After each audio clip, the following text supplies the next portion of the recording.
नमस्कार विद्यार्थियों। हम बात कर रहे थे अपने तीसरे अध्याय की, जो महाकाव्य काल है महाभारत, उसके कथानक, उसका विश्लेषण कब किया, किसने किया, महाभारत का मूल कथानक क्या है, पूरे भारत में उसका प्रचलन कैसे हुआ था, और महाभारत की मूल कथानक की जो वर्तमान में जो परिस्थिति चल रही है, यानी उसका प्रयोग किन साहित्यों में किस तरह से हो रहा है, उसके बारे में हम आगे विश्लेषण करने वाले हैं।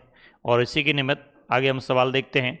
मैंने आपको पहले बताया कि महाभारत का जो पहला भाग है उसको हम आदि पर्व कहते हैं। आदि पर्व, आदि पर्व, उस आदि पर्व से ये बातें ली गई है, याद रखना है। और महाभारत का प्रसिद्ध पर्व है भीष्म पर्व। भीष्म पर्व को हम क्या मानते हैं? छठा पर्व। भीष्म पर्व कौन सा है? छठा पर्व माना जाता है। और इसी में जो कृष्ण ने अर्जुन को उपदेश दी थी उसका उल्लेख है। तो जो अर्जुन के द्वारा धनुर्विद्या सीखी गई, अर्जुन के द्वारा धनुर्विद्या सीखी गई, धनुर्विद्या, ये धनुर्विद्या जो अर्जुन के द्वारा सीखी गई, ये गुरु द्रोण से सीखी। किससे? गुरु द्रोण से, द्रोणाचार्य से सीखी। और द्रोणाचार्य से ही बालक एकलव्य ने धनुर्विद्या सीखी थी। फिर भी गुरु द्रोण ने बालक एकलव्य से दीक्षा के रूप में दाहिने हाथ का अंगूठा मांग लिया था, दाहिने हाथ का, और उन्होंने दाहिने हाथ का अंगूठा दिया था। लेकिन महाभारत में एक प्रश्न छोड़ दिया गया कि इस तरह से गुरु द्रोण ने जो उस बालक से, निषाद बालक से इस तरह की गुरु दक्षिणा क्यों मांगी गई थी। तो उसमें ये बताया गया कि द्रोण का मूल कर्तव्य क्या था? क्षत्रियों को धनुर्विद्या सिखाना था। तो महाभारत के कथानक में द्रोणाचार्य का उचित कर्तव्य क्या माना गया है?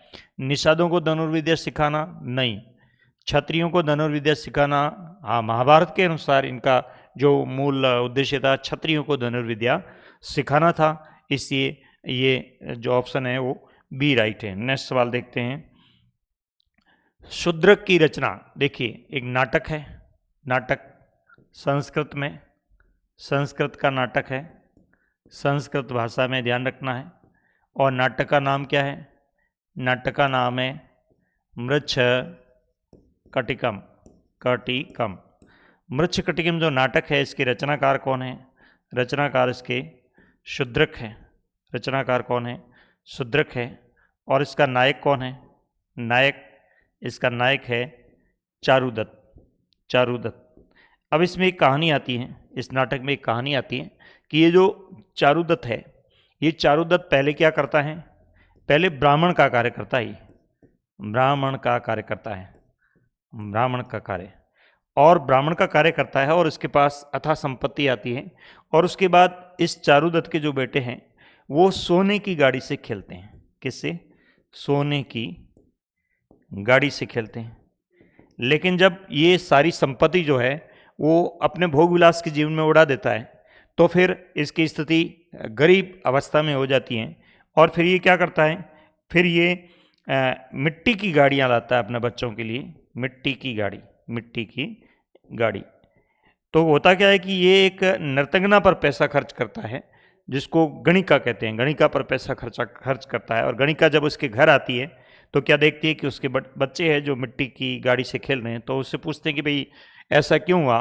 तो ये चारुदत्त कहता है कि अब लोग मुझ पर विश्वास नहीं करते कि मैं ब्राह्मण का कार्य करूं और मुझे वहाँ से पैसा नहीं मिलता है, इससे। तो उसको ये कहा गया कि आप ब्राह्मण का कार्य छोड़ दीजिए, आप क्या है, व्यापार का कार्य करो, व्यापार का कार्य करें, उसमें फ़ायदा होगा। तो इन्होंने फिर अपना व्यवसाय बदल लिया और व्यापार का कार्य करने लगे। मूल रूप से थे तो ब्राह्मण, लेकिन व्यापार का कार्य करने लगे। तो इनको वणिक ब्राह्मण कहा गया। तो इनको क्या कहा गया?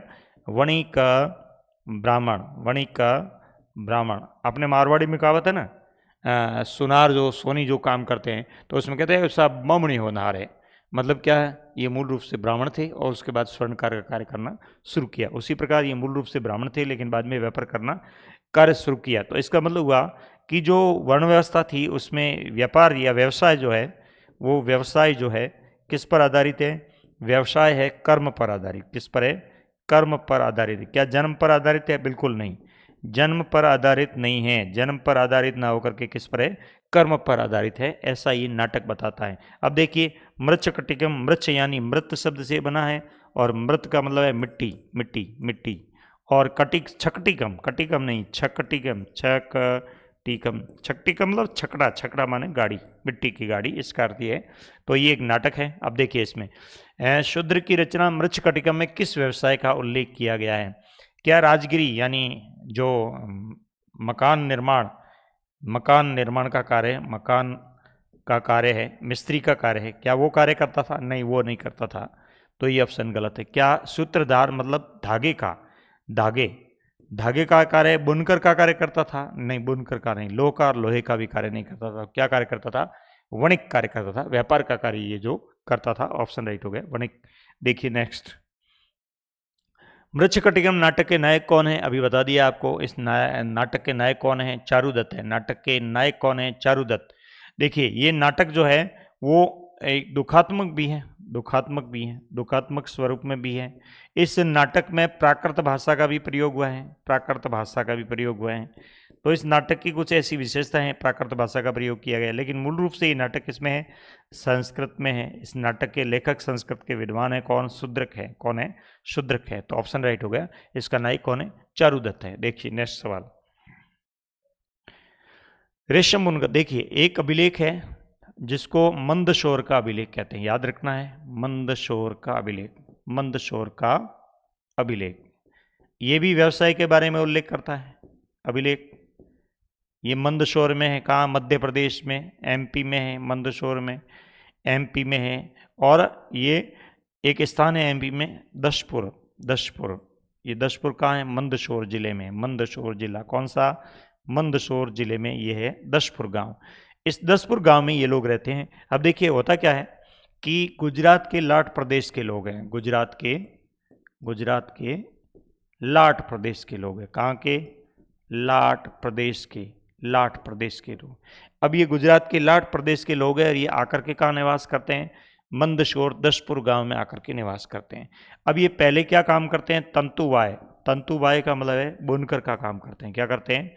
बुनकर का कार्य करते हैं। कौन? बुनकर का कार्य करते हैं। अब ये बुनकर का कार्य करते हैं, लेकिन ये बुनकर का कार्य करते करते यहाँ जब दशपुर में आते हैं, दशपुर में आने के बाद ये क्या करते हैं? यहाँ पे व्यवसाय बदल लेते हैं। अब ये व्यवसाय क्या करते हैं? ये कोई शास्त्रार्थ करते हैं। क्या करते हैं? शास्त्र पढ़ाने का कार्य करते हैं। या तो शास्त्र पढ़ाते हैं, या फिर क्या कार्य करते हैं? या फिर ये जो यज्ञ वगैरह, यज्ञ का कार्य करते हैं। कथा का कार्य करते हैं, कथा वाचन का कार्य करते हैं। तो ऐसे अलग अलग कार्य करते हैं। अलग अलग कार्य करने से इनको क्या है? इनको व्यापारी न समझ करके ब्राह्मण समझा जाता है। और उसके बाद ये मतलब क्या करते हैं? सब मिलकर के चंदा करते हैं और एक सूर्य मंदिर का निर्माण कर, किसका? सूर्य मंदिर का निर्माण करवाते हैं। किस मंदिर का? सूर्य मंदिर का निर्माण करवाते हैं। तो ये एक श्रेणी है, दशपुर श्रेणी है, और ये दशपुर की जो श्रेणी है ये सूर्य मंदिर का निर्माण करती है। तो ध्यान रखना है कि दशपुर कहाँ है? मध्य प्रदेश में। बोर्ड ने कई बार पूछा है, इस बार पूछ सकता है कि गुजरात के किस प्रदेश के निवासी थे? लाट प्रदेश के निवासी थे। कौन सा व्यवसाय करते थे? तंतुवाय व्यवसाय करते थे। अब देखिए रेशम बुनकरों की जानकारी का महत्वपूर्ण स्रोत क्या है? कौन सा अभिलेख है? मंदसौर का अभिलेख है। कौन सा अभिलेख है? मंदसौर का अभिलेख है। एहोल तो अभिलेख तो रवि कीर्ति का है। किसका है? रवि कीर्ति ने लिखा एहोल। और ये एहोल का अभिलेख ये दक्षिण भारत का है, कर्नाटक का है। और जूनागढ़ का अभिलेख गुजरात में है। कहाँ पे है? गुजरात में है। जूनागढ़ का अभिलेख किसने लिखवाया था? स्कंदगुप्त के समय लिखा गया था, स्कंदगुप्त के समय। और संस्कृत भाषा में है। ये इस पर पहले भी अभिलेख था, वो आपके शकवंश रुद्रदामन के समय मूल अभिलेख लिखा गया था। प्रयागराज इलाहाबाद में है। समुद्रगुप्त की उपलब्धियां हैं। किसकी? समुद्रगुप्त की इसमें क्या है? उपलब्धियां दी गई हैं। तो कौन सा हो गया? मंदसौर का अभिलेख। नेक्स्ट, मंदसौर अभिलेख में रेशम बुनकरों की किस श्रेणी का उल्लेख है? मंदसौर में रेशम बुनकरों की किस श्रेणी का उल्लेख है? तो ये तंतुवाय श्रेणी है। कौन सी है? तंतुवाय। लेकिन ये तंतुवाय और बुनकर मिलकर के पटवाय श्रेणी कहलाती। कौन सी? पटवाय श्रेणी। कौन सी? पटवाय श्रेणी। पटवाय श्रेणी। तो ऑप्शन राइट सी हो गया, पटवाय श्रेणी के बारे में उल्लेख किया गया। इनको बुनकर भी कहते हैं, इनको तंतुबाई कहते हैं, लेकिन ये कपड़े बुनने का काम करते हैं, पटवाय श्रेणी होगी। देखिए महाभारत के आदि पर्व में वर्णों के, वर्षों नहीं वर्णों के एकीकरण का श्रेष्ठ उदाहरण क्या है? वर्णों के एकीकरण का श्रेष्ठ उदाहरण क्या है? देखिए वर्ण एकीकरण का उदाहरण है महाभारत के आदि पर्व में। कौन से भाग में है? आदि पर्व में है। आदि पर्व में क्या है? आदि पर्व में यह है कि पांडव अज्ञातवास होते हैं। तब क्या होता है? तब जो भीम है वो भीम पहरेदार होता है, भीम पहरा देता है। तब क्या होता है? वहीं वनवास में निषाद लोग होते हैं, निषाद जिनको हम राक्षस कहते हैं। वहाँ पर एक निषाद जो है महिला, जिसका नाम है निषाद कन्या, जिसका नाम है हिडिंबा, वो उनके अपने प्रतिनिधि को भेज दिए जब पांडवों को पकड़ने के लिए। तो सामना भीम का होता है, भीम उनको पराजित कर देते हैं और वो जाकर के हिडिंबा को परिचय देती है भीम के बारे में। भीम आते हैं और हिडिंबा से परिचय लेते हैं और उसके बाद हिडिंबा जो है वो चाहती है कि मैं भीम से विवाह करूं, और इसके लिए वह हिडिंबा क्या करती है? कुंती के पास प्रस्ताव रखती है, कुंती के पास, कि मैं भीम से विवाह करूंगी। और उसके बाद क्या होता है? युधिष्ठिर क्या शर्त रखते हैं कि दिन में वह इनके साथ रह सकते हैं, लेकिन रात्रि में क्या है? रात्रि में सुरक्षा का काम करेंगे। इसकी शर्त के साथ ही भीम जो क्षत्रिय है, इन्होंने किससे विवाह कर दिया? एक निषाद महिला हिडिंबा से विवाह कर लिया। तो ये भीम क्षत्रिय और हिडिंबा कौन है? एक निषाद शूद्र है। तो ये क्या उदाहरण है? ये वर्णों के एकीकरण का उदाहरण है, वर्णों के एकीकरण का एक श्रेष्ठ उदाहरण जो यहाँ दिया गया। अब देखिए इसमें देखिए, क्या द्रौपदी पांडवों से स्वयंवर विवाह करती वर्णों का एकीकरण है क्या? नहीं, बिल्कुल नहीं। राजगंधर्व स्वयंवर विवाह करते हैं, यानी राजकुमार विवाह करते हैं क्या? नहीं, ये नहीं। कौन सा ऑप्शन है? भीम और हिडिंबा के स्वयंवर विवाह का उल्लेख। कौन सा राइट है ऑप्शन? ऑप्शन राइट है डी। देखिए आगे नेक्स्ट सवाल, त्रिपिटक। देखिए अब आ गया आपके त्रिपिटक क्या? देखिए त्रिपिटक क्या है? बौद्ध साहित्य है। क्या है? बौद्ध साहित्य। बौद्ध साहित्य के 3 भाग हैं। बौद्ध साहित्य के कितने भाग हैं? 3 भाग। कितने? 3 भाग। इन 3 भागों को क्या बोलते हैं? त्रिपिटक कहते हैं। क्या कहते हैं? त्रिपिटक। अब त्रिपिटक में कितने ग्रंथ आते हैं? 3 ग्रंथ आते हैं। कितने ग्रंथ आते हैं? 3। पहला आता है सुत्तपिटक का। दूसरा आता है सुत्तपिटक के बाद विनय पिटक आता है, विनय पिटक। और तीसरा आता है अभिधम पिटक। क्या आता है? अभिधम पिटक। क्या आता है? अभिधम पिटक। अब देखिए शुद्ध पिटक में क्या है? बुद्ध की शिक्षा है। बुद्ध की शिक्षाएं हैं।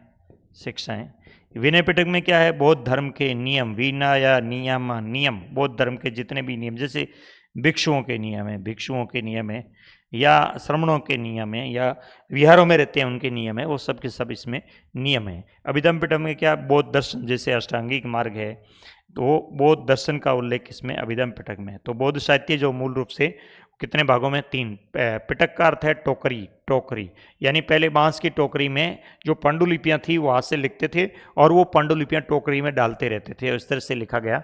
तो बौद्ध साहित्य है। त्रिपिटक ग्रंथ में किस भाषा में रचित है? त्रिपिटक ग्रंथ है वो किस भाषा में रचित है? तो ये पाली भाषा में रचित है। किस भाषा में है? पाली भाषा में। बौद्ध साहित्य वो पाली भाषा में त्रिपिटक ग्रंथों की रचना की गई। क्या प्राकृत में नहीं, संस्कृत में नहीं, फारसी में नहीं, किस भाषा में? पाली भाषा में। इसके अलावा सिंहली में भी है, श्रीलंका की भाषा है सिंहली, उसमें भी लिखा गया है। और सिंहली वहाँ श्रीलंका के अंदर एक दीपवंश ग्रंथ मिला, एक दीपवंश और एक महावंश। कौन सा? महावंश। ये 2 श्रेष्ठ ग्रंथ है वो मिले हैं, तो ये उल्लेख किया गया। नेक्स्ट देखिए, अष्टाध्यायी किसकी रचना है? देखिए इस समय संस्कृत के विद्वान होते हैं, संस्कृत के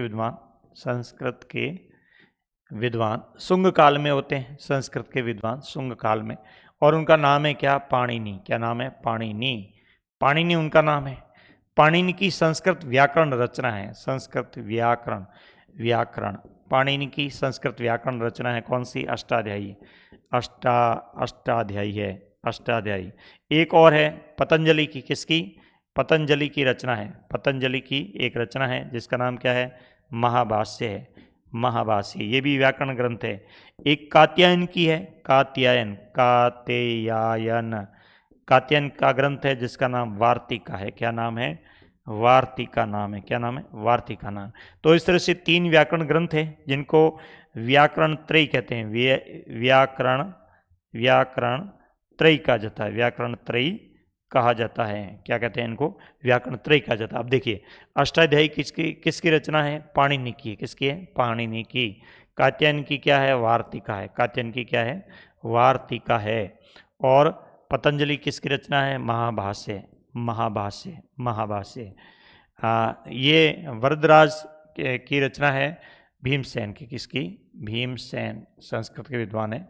तो इस तरह से ये अष्टाध्यायी संस्कृत की रचना है, पाणिनि के द्वारा लिखी गई है। नेक्स्ट, महाभारत को गतिशील ग्रंथ। देखिए, अब ऐसा कहते हैं कि महाभारत की कथाएं चल रही है, इसको गतिशील कहा गया। क्या कहा गया? गतिशील ग्रंथ कहा गया। महाभारत को गतिशील बनाने का श्रेय किसको है? बनाने का श्रेय किसको है? बनाने का श्रेय किसको है? बांग्ला लेखिका, बांग्ला लेखिका। बांग्ला क्या है? लेखिका। अब बांग्ला लेखिका कौन है? बांग्ला लेखिका है महाश्वेता देवी, महाश्वेता देवी, महाश्वेता देवी। इसने महाभारत को गतिशील बनाते समय एक शीर्षक लिखा है। शीर्षक, उस शीर्षक का नाम क्या है? शीर्षक का नाम है कुंती ओ निषादी। कुंती ओ निषादी, कुंती ओ निषादी शीर्षक लिखा है इन्होंने। कुंती ओ, याद रखना, शीर्षक पूछा जाता है। शीर्षक क्या है? कुंती ओ निषादी। गतिशील किसने बनाया? महाश्वेता देवी ने। गतिशील बनाने का श्रेय बोर्ड में आपसे पूछ सकते हैं, बांग्ला लेखिका है। अब गतिशील कैसे बना ये देखना। जैसे मान लीजिए एक कथा आती है कि जब पांडवों को, पांचों पांडवों और कुंती, पांडव प्लस कुंती, इनको क्या करते हैं? इनको गिरफ्तार कर लिया जाता है। किसके द्वारा? कौरवों के द्वारा, कौरवों द्वारा इसको गिरफ्तार किया जाता है, इनको पांचों को। यानी 5 बेटे और एक कुंती, 6।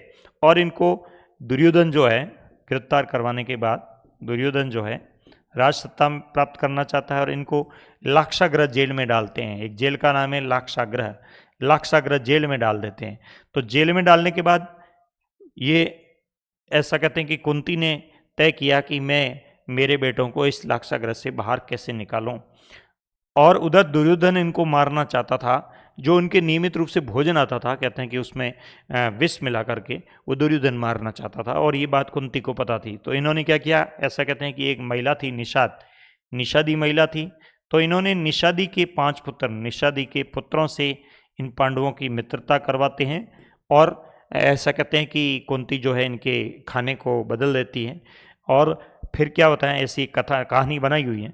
तो फिर कहते हैं कि जब खाने को बदल दिया जाता है, एक दिन क्या होता है कि जब खाना बदला जाता है तो वो खाना जो है वो निषादी के 5 पुत्र होते हैं, निषादी के 5 पुत्र खा लेते हैं और वो निढाल हो जाते हैं, बेहोश हो जाते हैं, निढाल होकर के गिर जाते हैं, बेहोश हो जाते हैं। तब क्या करते हैं? तब कहते हैं कि उस लाक्षागृह में ऐसी सूचना मिलती है कि कुछ लाशें पड़ी है, 5-6 लाश पड़ी है। तो दुर्योधन उसमें आग लगवा देता है लाक्षागृह में। और जब आग लगती है तो जैसे तैसे करके कुंती अपने पुत्रों को इस लाक्षागृह की जेल से बाहर निकाल देती है। उसके बाद कहते हैं कि ये अज्ञातवास में रहे थे। कहाँ रहे थे? अज्ञातवास में। देखिए, ऐसे कहानी नहीं थी, लेकिन ये कहानी विस्तारित की है किसने? द्वारा? महाश्वेता देवी ने। अब पांडव वहाँ से सुरक्षित निकल जाते हैं, लेकिन उस निषादी के बेटे वो मर जाते हैं। और जो मरी हुई निषादी है उसको, उसकी जो छाछ थी, सास, उसकी सास जो है वो बाद में मिलती है कुंती को। कब? जब पांडव वनवास में चले जाते हैं, कुंती अकेली होती हैं और अपने पुत्रों के लिए विलाप करती है, तभी ये सास मिलती है। ये कहती है कि देखो आपने क्या क्या, किस तरह का मेरे बेटों, मेरे मतलब परिवार के जो बेटे थे उनके साथ अन्याय किया। और उसके बाद ऐसा कहते हैं कि कुंती को बड़ा भय होता है कि मैंने गलत किया। उसके बाद कहते हैं उस जंगल में आग लग जाती है और फिर वो जो निषादी है वो कहती है कि मैं वह निषादी हूँ जो एक मरी हुई निषादी, उसकी मैं सास हूँ। आप बोर्ड में ये सवाल भी पूछा हुआ है। क्या पूछा हुआ है? कि जो कुंती है, उनको, कुंती को अज्ञात वनवास में जो महिला मिली थी वो महिला कौन थी? तो ये महिला कौन थी? मरी हुई निषादी की सास थी। तो इस तरह की कहानी थी नहीं, लेकिन महाश्वेता देवी ने वर्तमान समाज में जो किस तरह के जो घटनाएं होती हैं, मतलब एक उच्च वर्ण में निम्न वर्ण में, एक उच्च जाति में निम्न जाति में, उसको आधार बनाते हुए महाभारत को आगे बढ़ाया, यानी महाभारत को गतिशील बनाया। तो वास्तव में महाभारत एक गतिशील ग्रंथ है। तो इसका श्रेय किसको है? महाश्वेता देवी को। किसको है? महाश्वेता देवी को। नेक्स्ट सवाल देखते हैं। देखिए, महाभारत का समालोचनात्मक विश्लेषण किसने तैयार किया था? वीएस सुखथांकर ने। किसने? वीएस सुखथांकर ने। नेक्स्ट सवाल देखिए, कुंती ओ निषादी आ गया, ये शीर्षक है किसका? महाश्वेता देवी का। बांग्ला लिखेगा कौन है? महाश्वेता देवी। महाश्वेता देवी। शीर्षक क्या है? शीर्षक क्या लिखा है? कुंती ओ निषादी।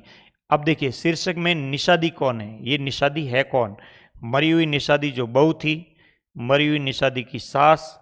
कुंती ने निषादी को कहा जो जीवित थी, जीवित निषादी के संवाद। नहीं, मरी हुई निषादी की सास, मरी हुई निषादी की सास। ध्यान रखना, ये सवाल इस बार बोर्ड में पूछा जा सकता है, बहुत ही ये महत्वपूर्ण सवाल है। नेक्स्ट, दुर्योधन छल से पांडवों को कहाँ मारना चाहता है? अभी बताइए आपको इस महाश्वेता देवी के कथानक में महाश्वेता देवी ने महाभारत को गतिशील बनाया। क्या बनाया? गतिशील बनाया। क्या बनाया? गतिशील बनाया। देखिए, कहाँ मारना चाहती थी? क्या एकांतवास में? नहीं, एकांतवास में नहीं। वन प्रांतर में? नहीं, वन प्रांतर में नहीं।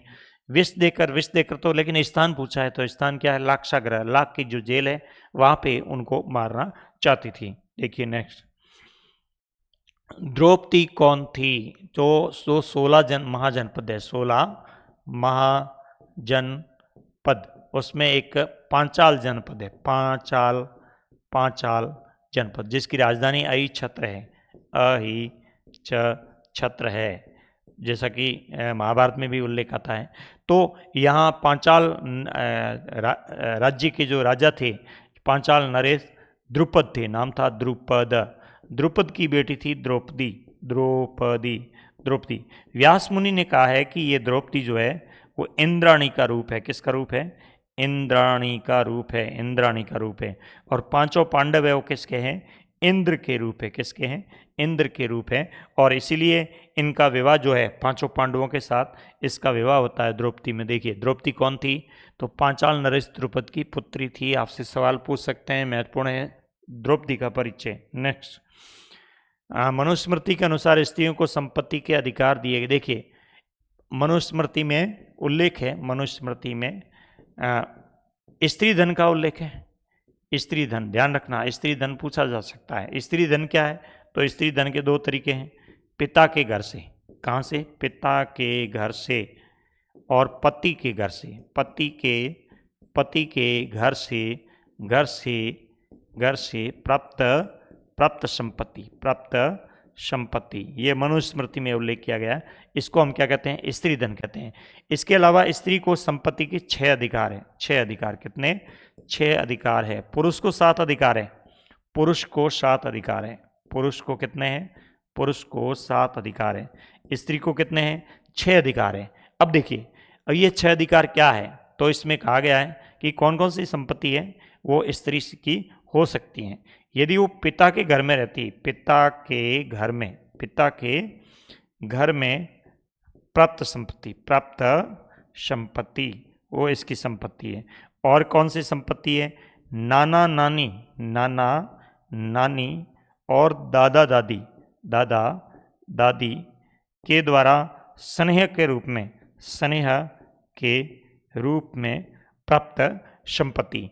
इसके अलावा जब पिता के घर में रहती है, पिता के घर में रहते हुए घर में कार्य के द्वारा उसको जो संपत्ति प्राप्त होती है वो भी स्त्री धन में आती है। और कौन सी है? वधू गमन के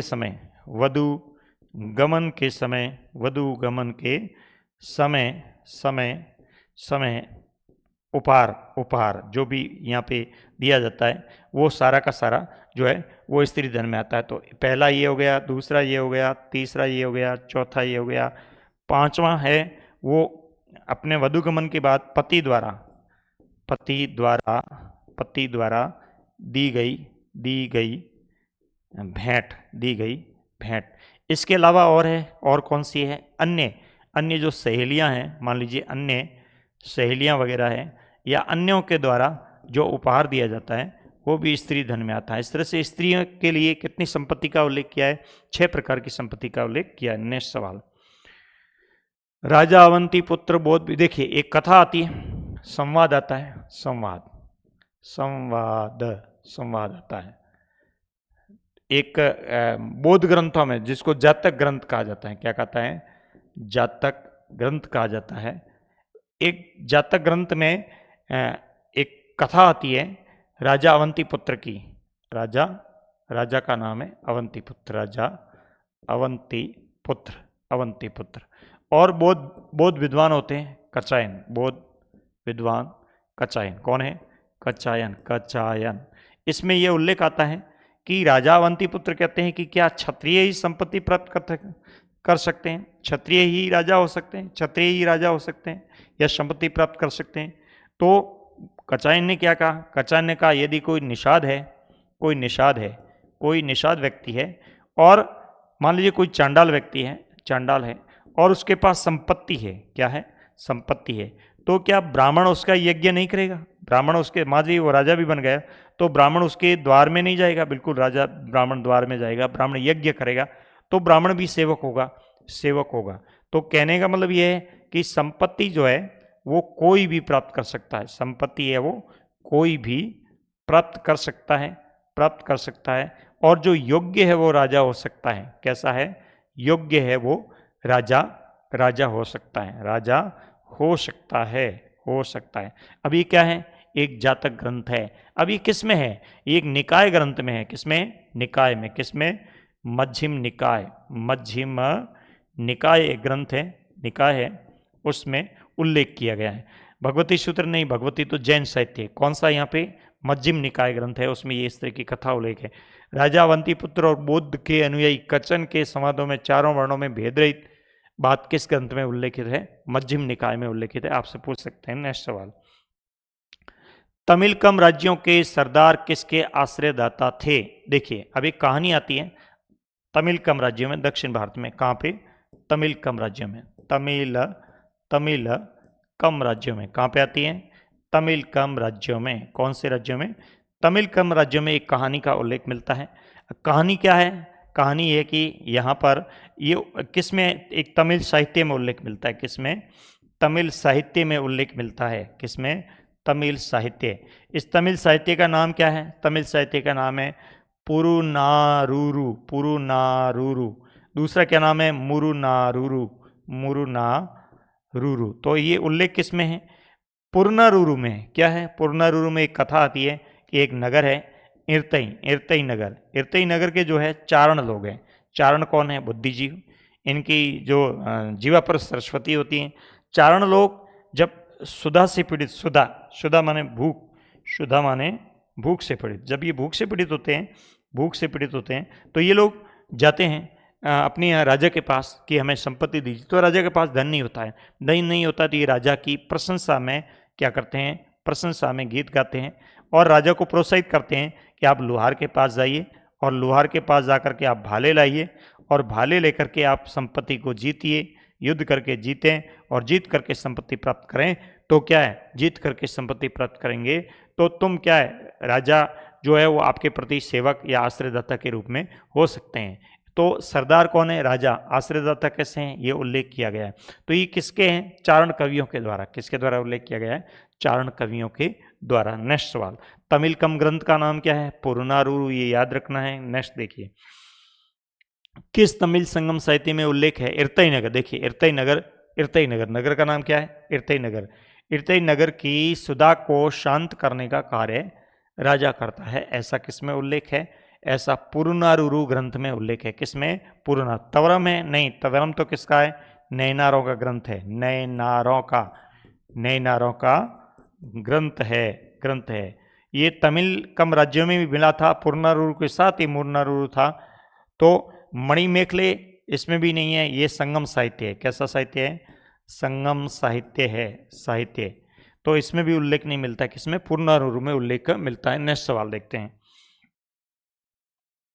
एक सरदार और उसके अनुयायी पत्थर की मूर्ति दूसरी शताब्दी में कहाँ से प्राप्त होती हैं? एक सरदार और उसके अनुयायी अनुयायी एक मूर्ति है, एक राजा, राजा यानी सरदार, राजा यानी सरदार, और सरदार उसके सिर पर, यानी ये सरदार है और सरदार उसके सिर पर जो है इस तरह से हाथ रखे हुए आशीर्वाद देते हुए इस तरह की एक मूर्ति दिखाई गई है। ये मूर्ति गांधार कला में शैली में, कौन सी?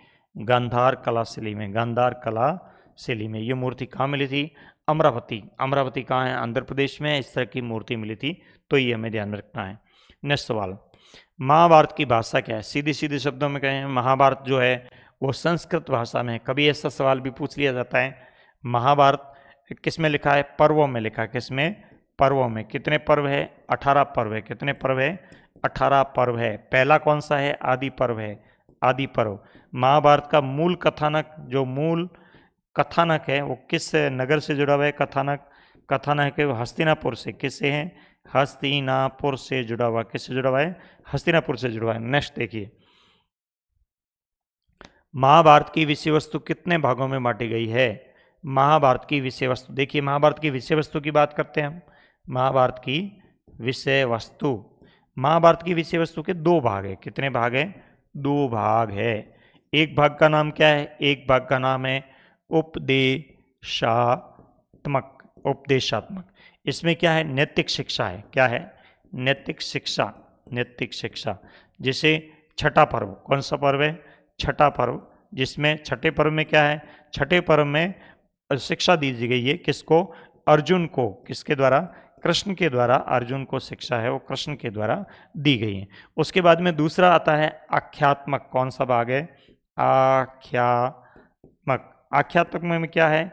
मूल कथानक है। महाभारत का मूल कथानक है, कथानक है, उदाहरण के रूप में है। और मूल कथानक है वो हस्तिनापुर नगर के बारे में। किसके बारे में? हस्तिनापुर नगर के बारे में है। तो महाभारत की विषय वस्तु को कितने भागों में बांटा है? 2 भागों में बांटा गया है। देखिए आगे, नेक्स्ट सवाल, निम्न में से कौन सी महाभारत की विषय वस्तु है? केवल कथानक, नाट्य है, आख्यान है, केवल गद्यात्मक? देखो केवल तो है ही नहीं, केवल कोई नहीं है। आख्यान और उपदेशात्मक है। कौन सी है? आख्यान और उपदेशात्मक। 2 प्रकार के आपसे सवाल पूछ सकते हैं, तो आपको ये ध्यान में रखना है। नेक्स्ट देखिए, आख्यान से तात्पर्य है, आख्यान का तात्पर्य है कथा चित्रण, कथाएं कहना। क्या करना? कथा चित्रण करना। क्या करना? कथा चित्रण करना। नैतिक, इसको बोलते हैं उपदेशात्मक। उपदेशात्मक, उपदेशात्मक। नैतिक शिक्षा दी जाती है, उपदेशात्मक है। कथा कही जाती है, उसको क्या कहते हैं? कथा चित्रण। आख्यान का अर्थ है कथा कहना। उपदेशात्मक अर्थ है नाटकीय कहानी से नैतिक उपदेश। बिल्कुल, नाटकीय कहानी से नैतिक उपदेश, कठोर नैतिक उपदेश नहीं, नाटकीय कहानी से नैतिक उपदेश देना। और सबसे बड़ा शिक्षक का सबसे बड़ा गुण यही है।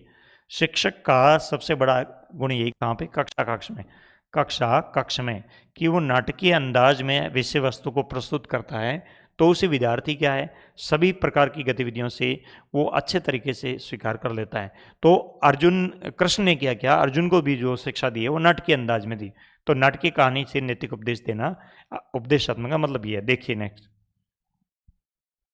उपदेशात्मक शब्द से तात्पर्य क्या है? देखिए चारों ही है, निर्देश देना भी है, शिक्षा देना भी है, नैतिक शिक्षा देना भी है, उपरोक्त सभी है, उपरोक्त सभी है। ये ध्यान में रखना है। उपदेशात्मक शब्द का अर्थ क्या है आपसे पूछ सकते हैं। अगला, महाभारत का सर्वाधिक उपदेशात्मक अंश कौन सा है? महाभारत का सर्वाधिक उपदेशात्मक अंश कौन सा है? देखिए सर्वाधिक उपदेशात्मक अंश कौन सा है? श्रीमद् भगवद गीता। कौन सा है? श्रीमद् भगवद, क्या है? भगवद गीता, श्रीमद् भगवद गीता। कौन सा पर्व है इसका? प्रसिद्ध पर्व है इसका, छठा पर्व है। कौन सा है? छठा पर्व इसका सबसे प्रसिद्ध पर्व है। तो ऑप्शन कौन सा है? बी राइट है। नेक्स्ट देखिए, महाभारत की कथा कब प्रारंभ हुई थी? महाभारत की कथा है वो कब प्रारंभ हुई थी, यानी कथा जो महाभारत की वो कब चली थी?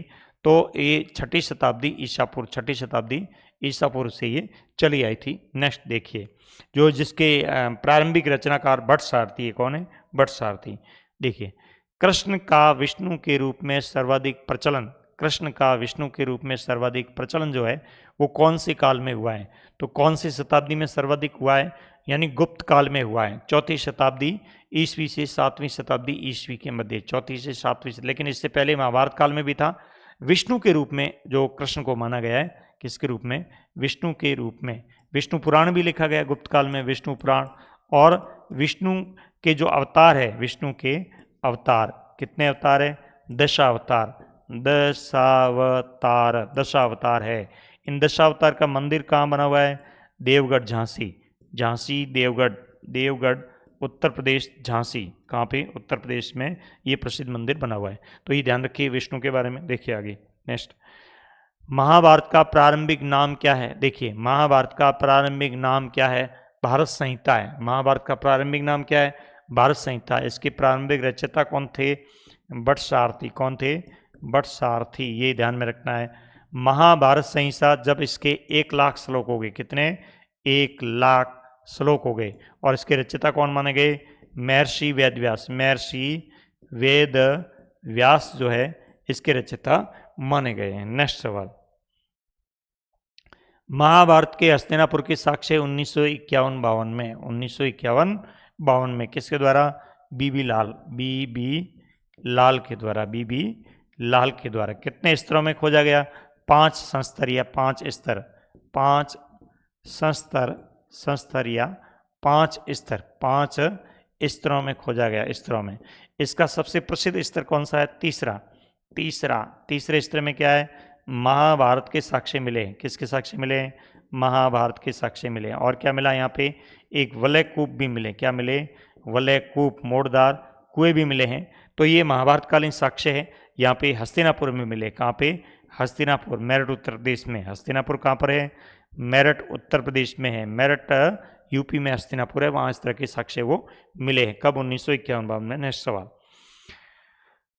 पुरास्थल कुरुओं की राजधानी हस्तिनापुर कहाँ स्थित है? पुरास्थल जो कुरुओं की राजधानी है हस्तिनापुर कहाँ है? मेरठ उत्तर प्रदेश में है। ध्यान में रखना है, ये सवाल भी महत्वपूर्ण है। नेक्स्ट सवाल, हस्तिनापुर के साक्ष्यों की खोज किसने की थी? ये भी सवाल महत्वपूर्ण है। बीबी लाल के द्वारा या बी थापर के द्वारा? बीबी लाल और बी के थापर। तो ऑप्शन सी राइट है। ए और बी दोनों राइट हैं। ऑप्शन सी राइट है। नेक्स्ट सवाल देखिए, हाँ, हस्तिनापुर आबादी कितने स्तरों में है? हस्तिनापुर आबादी जो है वो कितने स्तरों में है? 5 स्तरों में है। 5 संस्तर है। कितने? 5 संस्तर यहाँ पे खोजे गए, संस्तर या स्तर खोजे गए। इसमें तीसरा जो स्तर है, तीसरा स्तर है वो कब का है? महाभारत काल का। कब का है? महाभारत काल का। किस काल का है? महाभारत काल का है। नेक्स्ट सवाल, हाँ, बीबी लाल ने हस्तिनापुर के किस स्तर में आवास गृहों को निश्चित परियोजना का अभाव पाया गया था कि आवास गृह निश्चित परियोजना इसमें नहीं है? दूसरे स्तर में। अभाव कहाँ पाया गया था? दूसरे स्तर में पाया गया था। तीसरे स्तर में तो नगर के साक्ष्य मिले हैं। अगला सवाल, वलय कूप महाभारत के हस्तिनापुर के किस स्तर में मिले? इस बार वेरी वेरी इंपॉर्टेंट ये सवाल है। तीसरे स्तर में मिले। कौन से स्तर में मिले? तीसरे स्तर में मिले। ये बोर्ड में सवाल इस बार पूछ सकते हैं। नेक्स्ट सवाल, महाभारत की सर्वाधिक चुनौतीपूर्ण उपकथा क्या है? देखिए महाभारत की चुनौतीपूर्ण जो कथा है, सबसे चुनौतीपूर्ण कौन सी कथा है? चुनौतीपूर्ण कथा कौन सी है? चुनौतीपूर्ण कथा है, क्या है कि द्रौपदी का स्वयंवर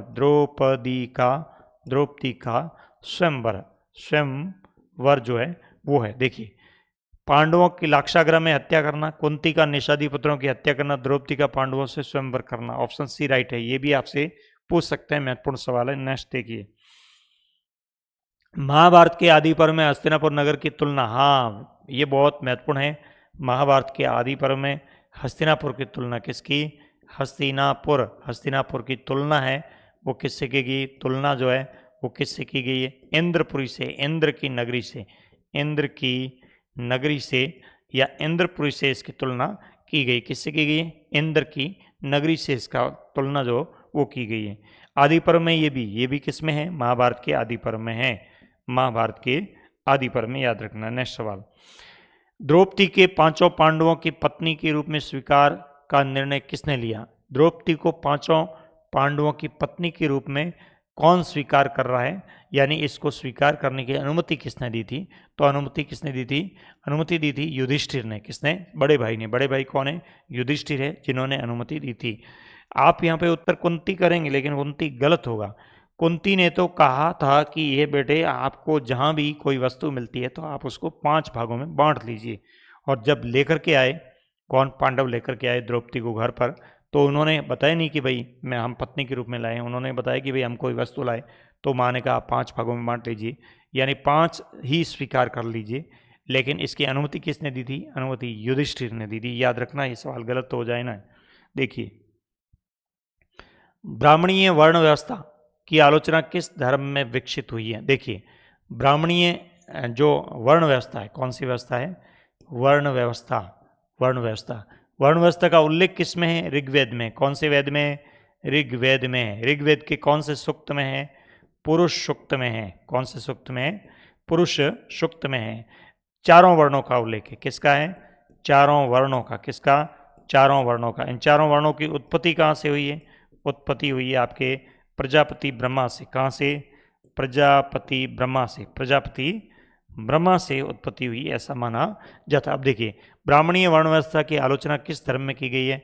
जैन धर्म में की गई है, बौद्ध धर्म में की गई, वैष्णव धर्म में की गई, शाक्त धर्म में। बौद्ध धर्म में की गई। किसकी? बौद्ध धर्म में इसकी आलोचना की गई है। आगे देखिए अगला सवाल, कुल एवं जाति से क्या तात्पर्य है? देखिए, जब एक परिवार होता है, परिवार क्या है? परिवार किसे कहते हैं? परिवार की परिभाषा, परिवार में क्या होता है? रक्त संबंध होता है।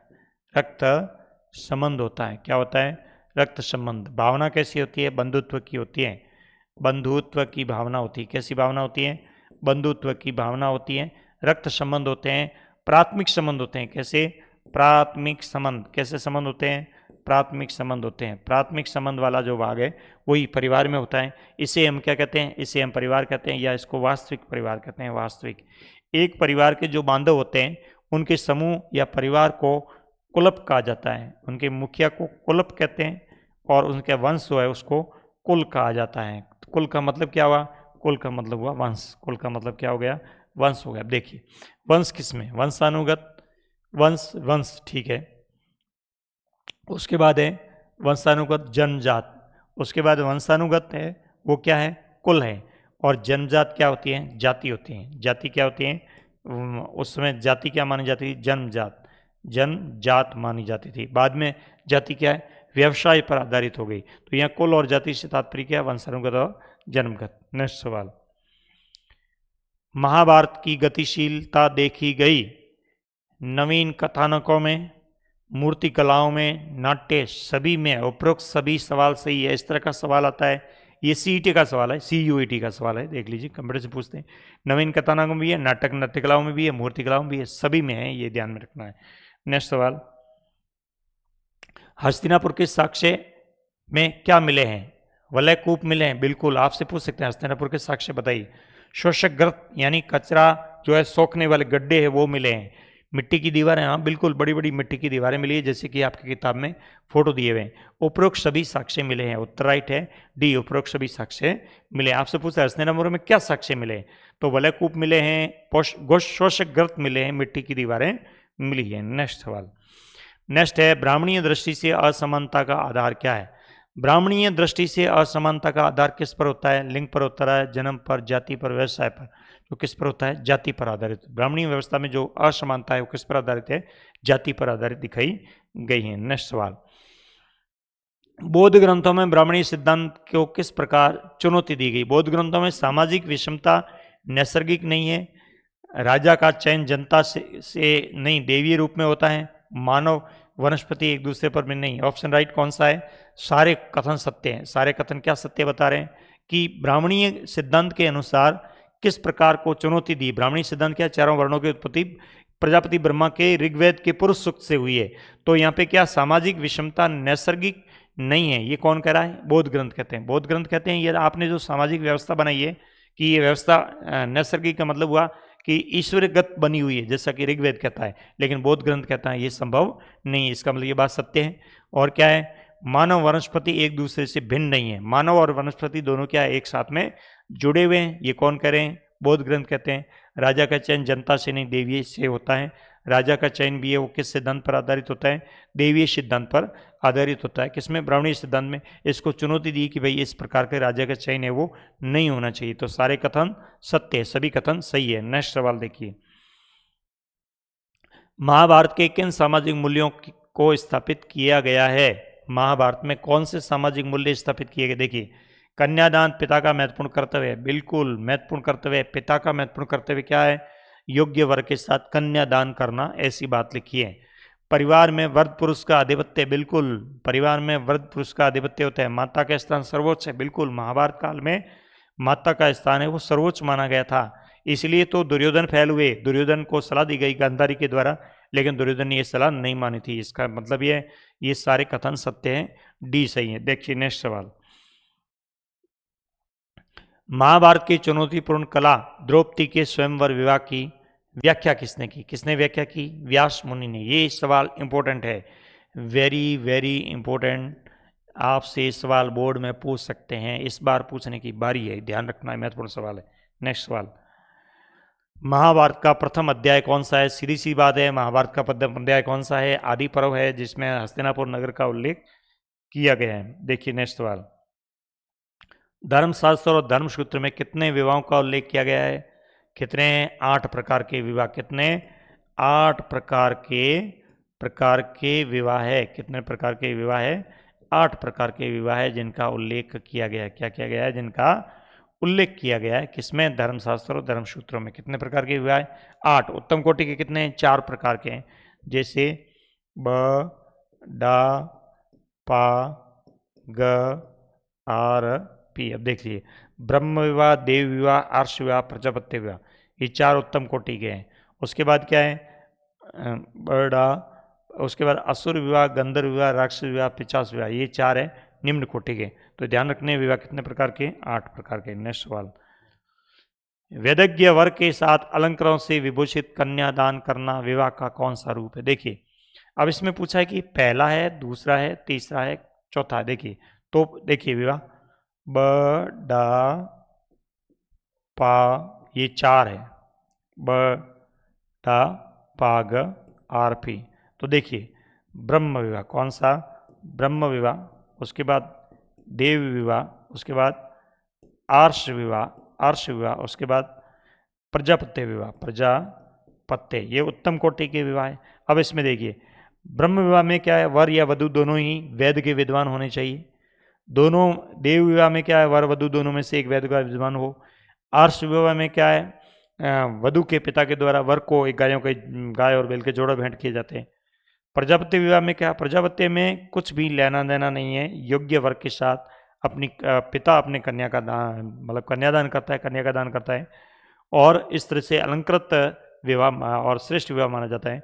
यानी वर्तमान का प्रचलित है, वेदज्ञ वर के साथ अलंकृत विभूषित कन्या का विवाह करना, ये कौन सा रूप है? चौथा है। कौन सा है? देखिए, अब कौन सा हो गया? ब्रह्म विवाह, देव विवाह, आर्ष विवाह, प्रजापति विवाह, ये तो पहला, दूसरा, तीसरा, चौथा विवाह कौन सा है? चौथा विवाह है। विवाह का कौन सा रूप है? चौथा रूप है, हमें ये ध्यान में रखना है। देखिए नेक्स्ट, गांधारी ने अपने किस पुत्र को युद्ध न करने की सलाह दी? गांधारी ने किसको सलाह दी? दुर्योधन को सलाह दी कि युद्ध से कोई फायदा मिलने वाला नहीं है। तो युद्ध जिससे कर रहा है वो कौन है? तुम्हारे ही बांधु है, तुम्हारे कुल के व्यक्ति है, उनमें योग्यता है, इसलिए राज सत्ता उन्हें दे देनी चाहिए। नेक्स्ट सवाल, कौन सा ब्राह्मणों का उचित कर्तव्य नहीं है? देखिए, ब्राह्मण क्या कर सकते हैं? क्या दान देना और लेना है? बिल्कुल, ब्राह्मण दान लेते तो ही और दान देते भी हैं। किसको? तर्पण के लिए, आगे तर्पण के लिए दान देते हैं। वेद पढ़ना और पढ़ाना, बिल्कुल वेद पढ़ाते भी हैं और वेद पढ़ते भी हैं। अध्यापन का कार्य करवाना, बिल्कुल अध्यापन का कार्य भी करते हैं। न्याय करना, नहीं, न्याय करना नहीं, क्षत्रियों का कार्य। ऑप्शन राइट डी, न्याय करना। न्याय कौन करते हैं? क्षत्रिय। ब्राह्मणों का कार्य क्या है? वेद पढ़ना, वेद पढ़ाना, दान लेना, दान देना, अध्यापन का कार्य करना, यज्ञ करवाना, ये सारे काम किसके? ब्राह्मणों के हैं।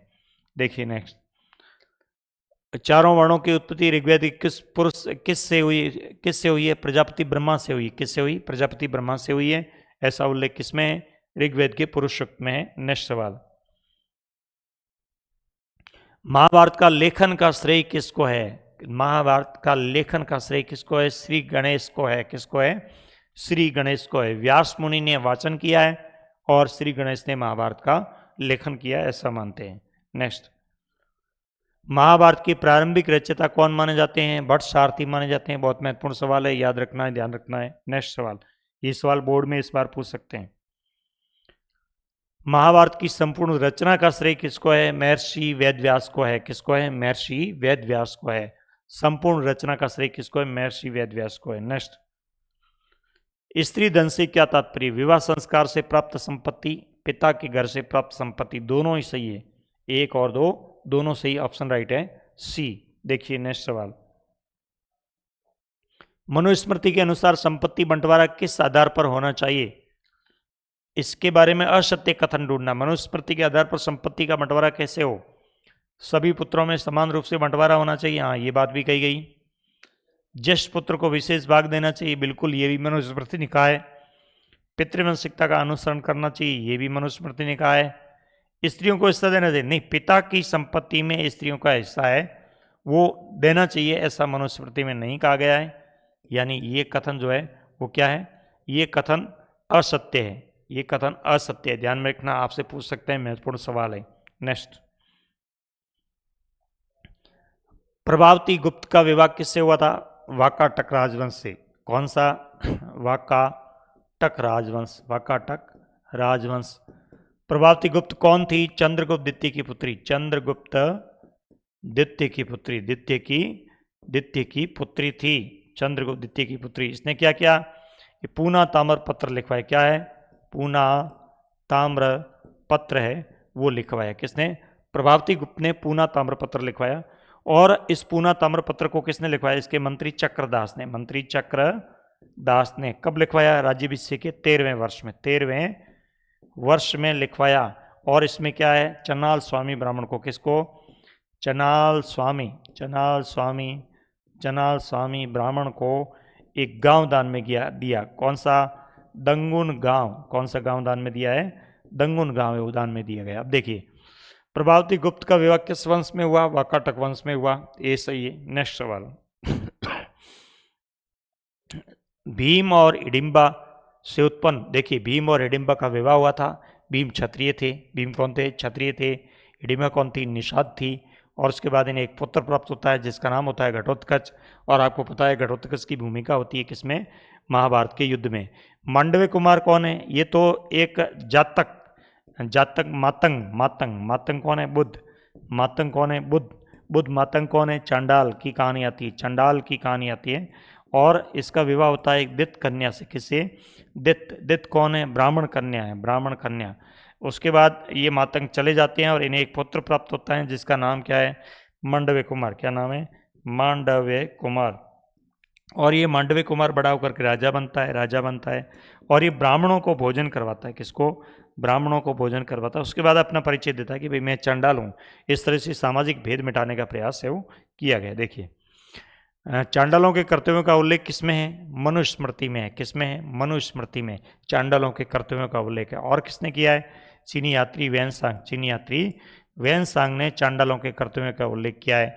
फायान ने भी उल्लेख किया है। फायान ने भी चांडालों के कर्तव्यों का उल्लेख किया है। चांडाल कौन है? एक त्यागी हुई जाती है जो फेंके हुए बर्तन, कपड़े वगैरह ये प्रयोग में लेती है। नगर से बाहर रहना पड़ता है, नगर में प्रवेश करते समय घंटी बजा कर आना पड़ता है। इस तरह का एक सामाजिक भेदभाव है। वो एक निषाद जाति की जात किया जाता है जिनको चांडाल कहा गया। जिनके कर्तव्य बताए वो किसमें? मनुस्मृति में बताए गए। नेक्स्ट सवाल, पाली ग्रंथ मातंग जातक के अनुसार बोधिसत्व, देखिए बुद्ध के पूर्वजन्म की कथाएं जिनको बोधिसत्व कहते हैं, अस्पृश्यता मिटाने के लिए ये कथा गढ़ी गई थी। मातंग जातक देखिए कौन है? मातंग बुद्ध है। मातंग कौन है? बुद्ध है। अब देखिए इसमें क्या क्या बातें, क्या कहा गया है? मातंग चांडाल के रूप में जन्म लिया, बिल्कुल ये बात सत्य है। मांगलिक ब्राह्मण दित क्या नाम है? दित कन्या से, दित कन्या से विवाह किया है। ग्रंथ का नाम है मातंग जातक। इसमें ये कथा लिखी हुई है, तो याद रखना मातंग जातक क्या एक ग्रंथ है, इसमें कथा लिखी हुई है। विवाह किया जाता है। इसके पुत्र मांडव्य कुमार होते हैं, शासक बनकर ब्राह्मणों को भोज देते हैं। बिल्कुल सभी कथन सत्य है, सभी कथन है वो सत्य है, ये ध्यान में रखना है। पाली भाषा के ग्रंथ में ऐसी बात कही गई। नेक्स्ट, सुमेलित करना है, कौन सी रचना किसकी है, सुमेलित करना है। देखिए आर्यभट्टियम किसकी रचना है, आर्यभट्ट की है। किसकी है, आर्यभट्ट की रचना है। अष्टाध्यायी किसकी है, बता चुका हूँ, संस्कृत के विद्वान पाणिनि की है।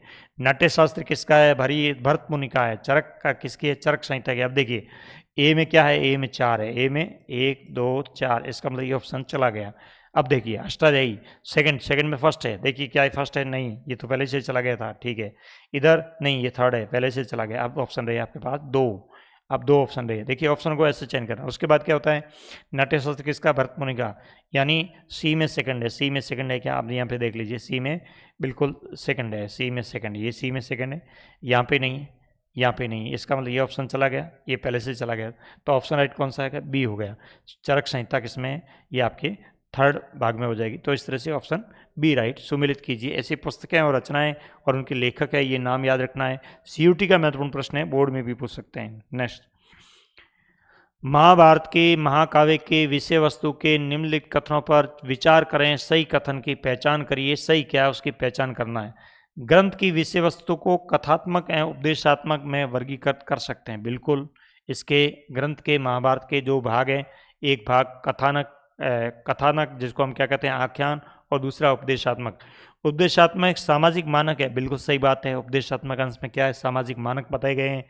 कथानक भाग बाद में जोड़ा गया, महाभारत का कथानक नहीं, बाद में नहीं जोड़ा गया, इसको रहने दीजिए। प्रारंभिक संस्कृत परंपरा में महाभारत ग्रंथ इतिहास के रूप में वर्णित, बिल्कुल महाभारत है वो प्रारंभ में इतिहास के रूप में वर्णित किया गया। अब देख लीजिए ऑप्शन कौन सा है, पहला है, देखिए पहला ऑप्शन है, दूसरा है, तीसरा है।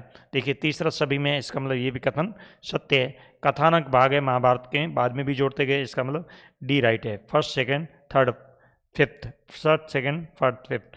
प्रारंभिक संस्कृत परंपरा में महाभारत ग्रंथ इतिहास के रूप में वर्णित था। प्रारंभिक महाभारत में संस्कृत ग्रंथों में महाभारत को इतिहास के रूप में माना जाता था, यानी ये भी सही है। सारे ऑप्शन सही है। कौन से, फर्स्ट सेकंड थर्ड, ये सही, बी सही है। नेक्स्ट सवाल देखिए, निम्नलिखित परंपराओं को कालक्रम से अनुसार व्यवस्थित कीजिए। कौन कब लिखा गया, देखिए तो हमें ये कालक्रम देखना है। तो यानी 200 ईसा पूर्व, 200 ईसा पूर्व से 200 ईस्वी, 200 ईस्वी के मध्य क्या लिखा है, मनुस्मृति, मनुस्मृति लिखी गई है। क्या लिखा गया, मनुस्मृति लिखी गई, ठीक है। उसके बाद आता है कालिदास के संस्कृत नाटक। कालिदास के संस्कृत नाटक किसके काल में, चंद्रगुप्त द्वितीय के काल में, चंद्रगुप्त द्वितीय के काल में, किसके, द्वितीय के काल में। तो क्या होता है, सुंग वंश आता है, ब्राह्मण काल है, सुंग वंश के बाद गुप्त वंश आता है, चंद्रगुप्त द्वितीय गुप्त वंश के, गुप्त वंश, इसका मतलब मनुस्मृति अभी भी 1 नंबर पे है। अब देखिए पाणिनि की अष्टाध्यायी, ये सुंग काल में लिखी गई है। पाणिनि की अष्टाध्यायी किस काल में लिखी गई है, सुंग काल में लिखी गई है। तो ये मनुस्मृति पहले लिखी गई है, पाणिनि की अष्टाध्यायी बाद में लिखी गई है। मतलब क्या हुआ, मनुस्मृति थर्ड, जिसमें ऑप्शन थर्ड दिए हैं, इसको क्या करें कि आपको कालक्रम से व्यवस्थित करना है। उसके बाद मनुस्मृति, ये थर्ड आ गया मनुस्मृति। पाणिनि की चरक और सुश्रुत की संहिता महाभारत का नाट्यशास्त्र। चरक और सुश्रुत संहिता है, ये भी सुंग काल में ही है, ये भी किस काल में है, सुंग काल में है। तो इसका मतलब ये होगा कि सबसे इन सब में से सबसे पहले क्या है, सुंग काल में लिखी गई रचनाओं में से सबसे पहले कौन सी है, तो सबसे पहले है सुंग काल में पाणिनि की अष्टाध्यायी। क्या 5 है। उसके बाद क्या है, 5 इधर भी है, 5 इधर भी है। उसके बाद क्या है, थर्ड है मनुस्मृति, बिल्कुल सही बात है, मनुस्मृति है। उसके बाद क्या है, चरक और सुश्रुत की रचना है, ये देखो तीनों क्रम से हो गई सुंग काल। उसके बाद क्या है, उसके बाद है आपके सेकंड भाग, सेकंड भाग, कौन सा भाग, सेकंड, भरत मुनि का नाट्यशास्त्र, ये आता है। उसके बाद आपके फोर्थ आता है पाणिनि की अष्टाध्यायी। तो ए ऑप्शन आपके राइट है। थोड़ा सा इसको व्यवस्थित करना है, आपको किताब के पीछे दिया हुआ कालक्रम उसको ढंग से थोड़ा देखना है। नेक्स्ट सवाल, निम्न में से कौन सा कथन सही है, सही कौन सा है। महाभारत 1 लाख से अधिक श्लोक है, बिल्कुल सही बात है। महाभारत के लेखक वाल्मीकि नहीं, वाल्मीकि ने तो रामायण लिखा। क्या लिखा, रामायण। रामायण किसमें है, रामायण क्या है, 7 भाग है। कितने भाग है, 7 भाग है। किसमें लिखा है, कांडों में लिखा है, कांडों में, किसमें, कांडों में लिखा है। रामायण का जो प्रसिद्ध है वो सुंदर कांड है। कौन सा है, सुंदर कांड है। ये कई परीक्षाओं में से पूछा जाता है, ध्यान में रखना है। वी एस सुक्तंग ने महाभारत का समारोह क्रिटिकल संस्मरण संबंधित लिखा, बिल्कुल सही बात है। महाभारत के विवरण में को पूरा होने में 47 वर्ष लगे, बिल्कुल ये भी सही बात है।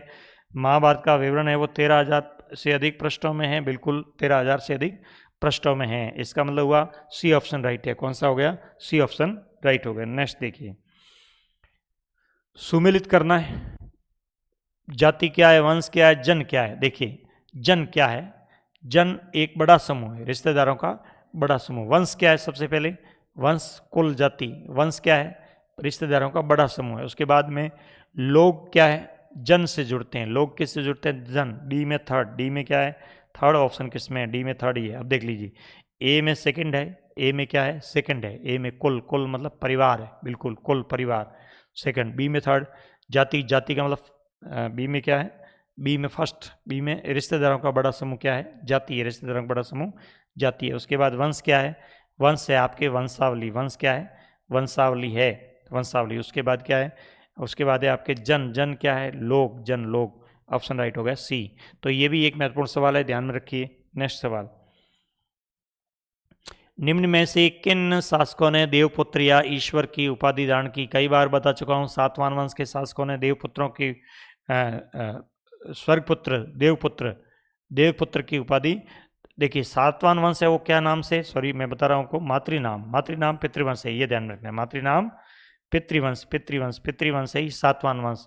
शक क्या है? अनूठा ब्राह्मण। अनूठा, अनूठा ब्राह्मण भी कहते हैं, ये भी कहते हैं, ये भी कहते हैं। तो शक है वो निम्न जाति के माने गए। मौर्य मुरा नामक राक्षस से उत्पन्न हुए ऐसा मानते हैं, या वर्षल से उत्पन्न हुए ऐसा मानते हैं। लेकिन कुषाणों ने चीनी शासकों से, किससे? चीनी शासकों से, चीनी शासकों से एक उपाधि धारण की है।